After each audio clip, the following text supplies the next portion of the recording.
also, and I'm actually lucky to be here tonight. I hit a pothole and it knocked all my fucking clothes off. I had to turn around. That's a new part about being in Baltimore is that the potholes are not like damaging to your car. They're so deep that they like spiritually transform you. You know what I mean? Like I wasn't funny anymore after I hit that pothole. Like it changed my personality. I'm actually only up here because a close family friend of mine did this a few weeks ago. And you know when somebody steals your idea that you never told them about? So it's just like, I've known this guy my whole fucking life. I've never even smiled around him. I've never even fucking cracked a smile around this kid. He's a psychopath. And he's like, oh yeah, I'm going to do stand-up, whatever the fuck like that. And I'm like, you motherfucker. You son of a bitch. All right. I guess this is, but really that wasn't the real reason. The real reason is because when he posted the video on Facebook, and it blew up. You know what I mean? It went viral. He got like 47 views, like 47 views. I'm like, okay, I see what's going on here. But that wasn't even it either. I went to the comment section and everybody's like, oh no, you're so great, you're so amazing. No. And I'm just like, okay, whatever. And I get to the last comment and it's my fucking mom. It's my actual mother on his Facebook video. And she's like, Noah, XOXO, you were born to do this. I'm so proud of you. It's like, what the fuck? What the fuck is that about? Like, this is a woman, by the way, who has told me repeatedly how disappointed she was in me. And I'm just like, what is, like, I just walked in the door. I didn't even say anything to you.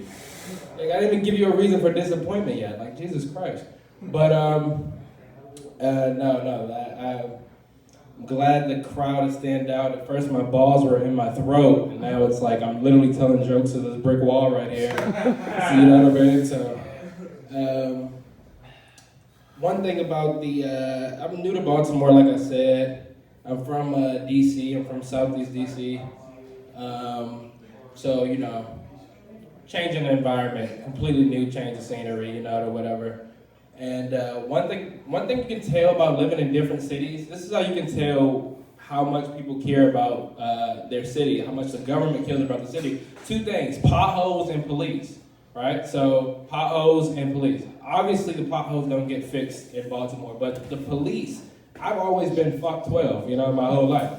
But it's just like, when you come to Baltimore, the police are like fucking underdogs, like Jesus Christ, get it together. You know what I mean? Like, these guys are driving your grandfather's Buick around. It's 4.5 cops. It's like 4 cops. One of them's outside right now. You know what I mean? Like, I don't know who's watching the rest of the city, but whatever. Shit. Give me a second. I wrote some shit down on a piece of paper. It's actually a book cover.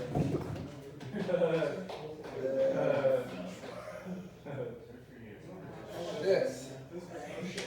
One difference between Baltimore and DC is that DC has like, Baltimore has mean white people. You know, you don't see any mean white people in DC. I'm not even talking about racism. I'm not even talking about that. I'm just saying like grizzled, hard white people. You don't see that in DC. Like these white people up here are like, Jesus Christ, they're different. You know what I mean? They're actually mean or whatever. So they got balls. I respect that. I was talking to a woman. She was homeless, you know, that's not important, but whatever. I was talking to a woman outside the Royal Farm, and she was like, hey, excuse me, sir, I know you don't tolerate foolishness or nonsense. And I was just like, in my mind, I'm like, hold on, man, you don't know me. I'm all foolishness and all nonsense. But I was talking to her, she was like, you have any change to spare? I haven't seen my son in 4 years, and I'm just trying to get back to him. And so at first I didn't think anything of it. I was just like, okay, I just came here to get 5 on 5. Like, ma'am, I'm not Jeff Bezos. Like, I don't have what you're looking for. But she was like, you know what? I take Cash App and Venmo too. I'm like, hold on. How the fuck are you in touch with all this financial infrastructure right now? Like, you just told me you haven't seen your son in 4 years. What is my $2 how is my $2 going to bring you closer to your son? I don't understand.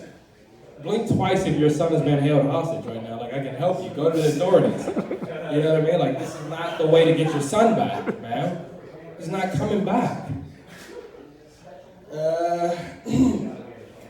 No, but I'm actually only here because I just recently turned 25 in January. Yeah, thank you. That's all I came here for. My family acted like they didn't even know what January 16th was. They never heard of the day. 25 January 16th have gone past, and they still haven't wished me happy birthday. It's okay. Yeah, thank you, one guy right there.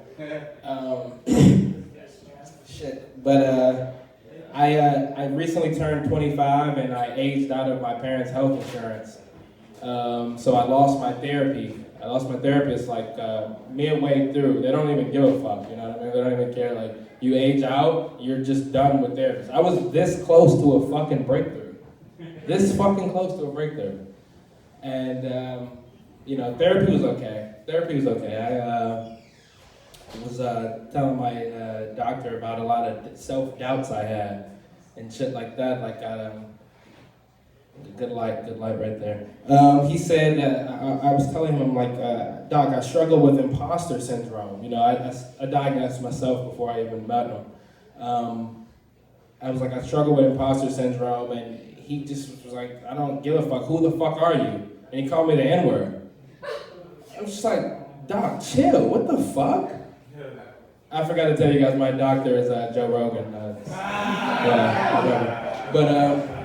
All right, I got the light. This was good. I told my brother to record me, but he didn't. So